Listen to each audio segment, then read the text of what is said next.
kita mulai dari kenyataan pahit yang pertama, dia menjadi budak dan lidahnya dipotong. Aduh, baru poin pertama aja udah bikin elus dada ya. Jadi begini ceritanya. Kisah duka Ymir itu dimulai waktu desanya diserang dan diperbudak sama kaum Eldia. Nah, perlu kalian tahu, kaum Eldia zaman itu tuh suku primitif yang hobinya main kasar.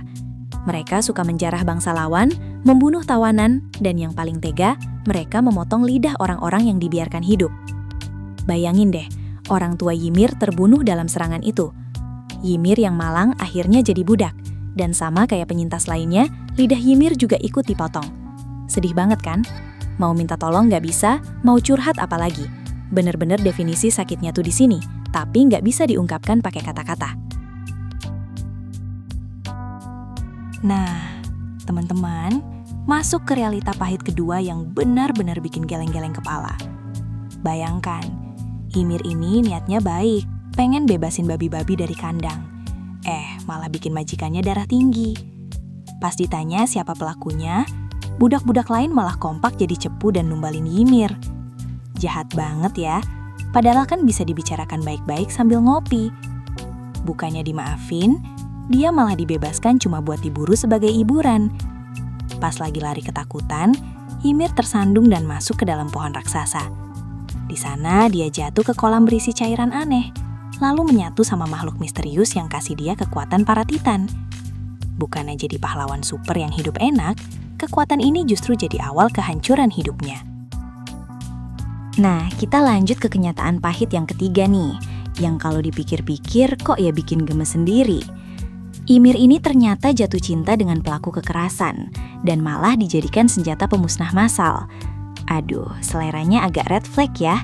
Padahal kan lebih enak jatuh cinta sama yang bikin tenang, bukan yang bikin perang.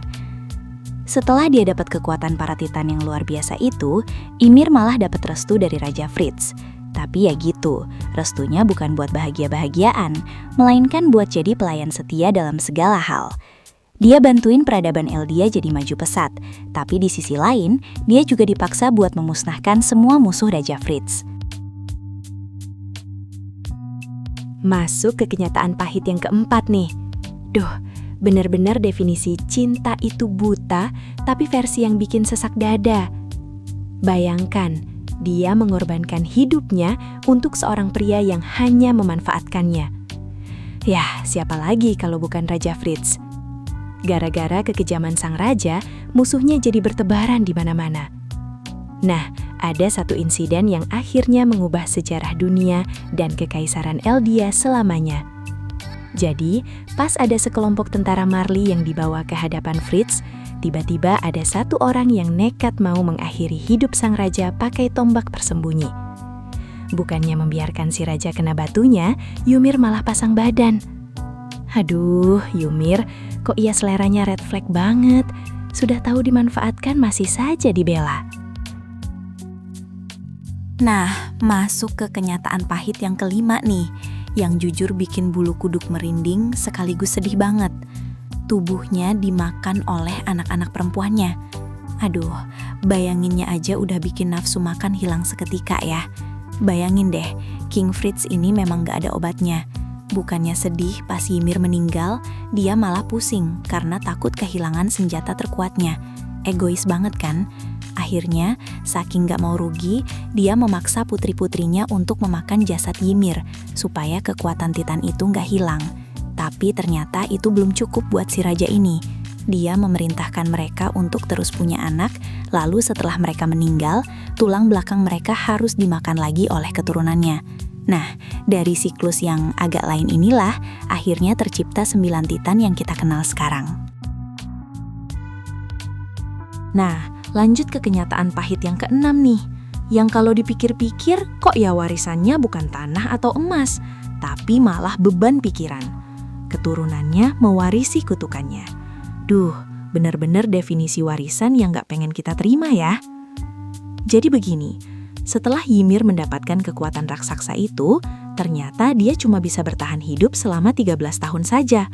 Padahal kalau dipikir-pikir, 13 tahun itu singkat banget ya. Belum sempat cicilan lunas, umurnya sudah habis.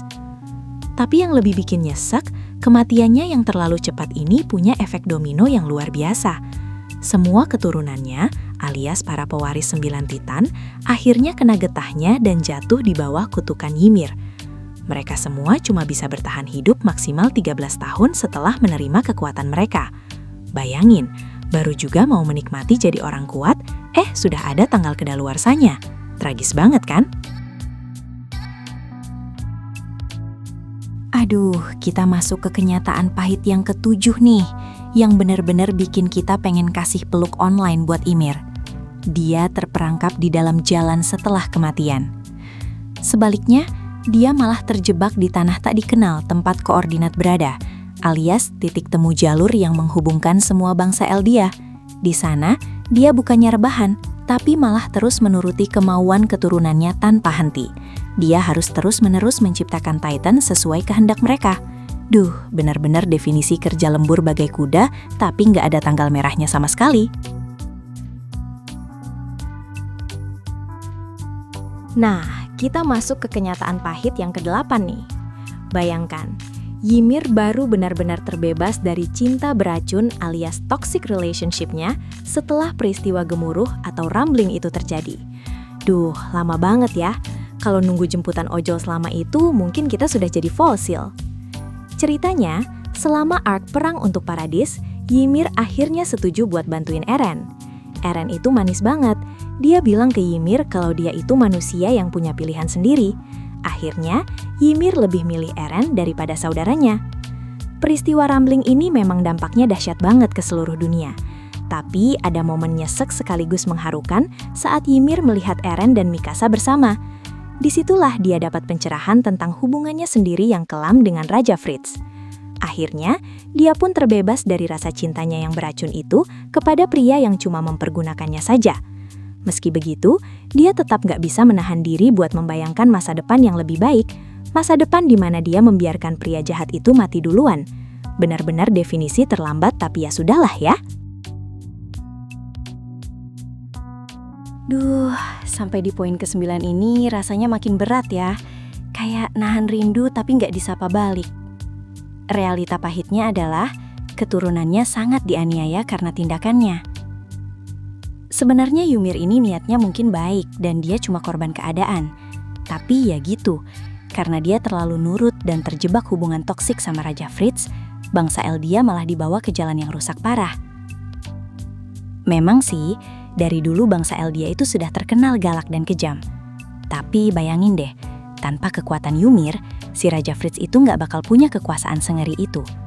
Ibaratnya dikasih panggung malah jadi konser horor.